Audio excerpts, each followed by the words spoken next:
Hi hello అందరికీ నమస్కారం. Welcome back to our channel.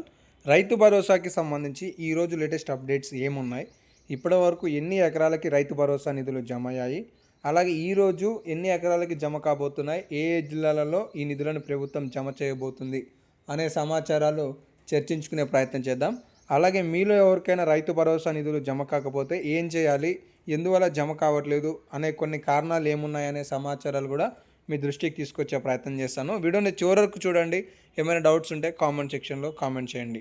So Rythu Bharosa జమ అయిన వాళ్ళందరూ కూడా లైక్ చేస్తారని అయితే ఆశిస్తున్నాను.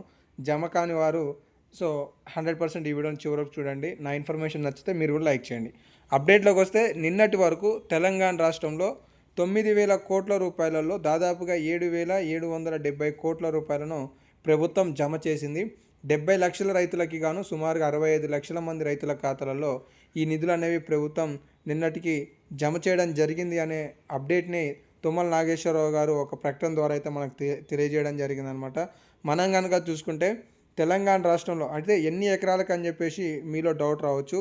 సో నిన్న 8-9 ఎకరాలకి సంబంధించిన రైతుల ఖాతాలలో నిధులు అనేవి జమ అయ్యాయి.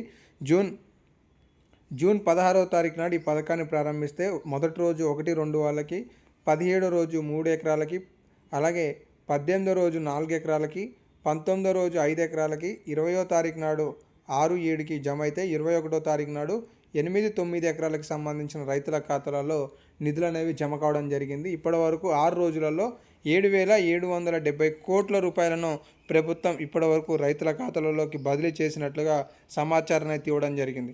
సో కొంతమంది నిధులు రావట్లేదు అని చెప్పేసి కామెంట్ చేస్తున్నారు. దానికి గల కారణాలలో మొదటి విషయం ఏంటి అంటే బ్యాంకులో కొన్ని సమస్యలు ఉన్నట్లుగా, బ్యాంకు బుక్కు సంబంధించి అవి హోల్డ్లో పడటం కానీ సంబంధిత కారణాలతో చాలామందికి నిధులు జమ కావట్లేదు అనే సమాచారాలు తెలుస్తున్నాయి. దీనికోసం మీరు ఈఓలను సంప్రదించండి అని చెప్పేసి ప్రభుత్వం చెప్తుంది. కాబట్టి మీలో ఎవరికైనా నిధులు జమ కాకపోతే కంపల్సరీ అది మండల పరిషత్కి అంటే మండల కేంద్రంలోని ఏఈఓలను సంప్రదించండి. తద్వారా మీకు రైతు భరోసా నిధులు రావడానికి ఆస్కారాలు అయితే ఉన్నాయన్నమాట. సో ఇవైతే కొన్ని అప్డేట్స్ ఉన్నాయి. ఇంకేమైనా లేటెస్ట్ అప్డేట్స్ ఉంటే మీకు తదుపరి వీడియోలలో సమాచారం అందించే ప్రయత్నం చేస్తాను. మిస్ కావద్దు అనుకుంటే మన ఛానల్ని తప్పనిసరిగా సబ్స్క్రైబ్ చేసుకొని ఫాలో అవుతుండండి. ధన్యవాదాలు.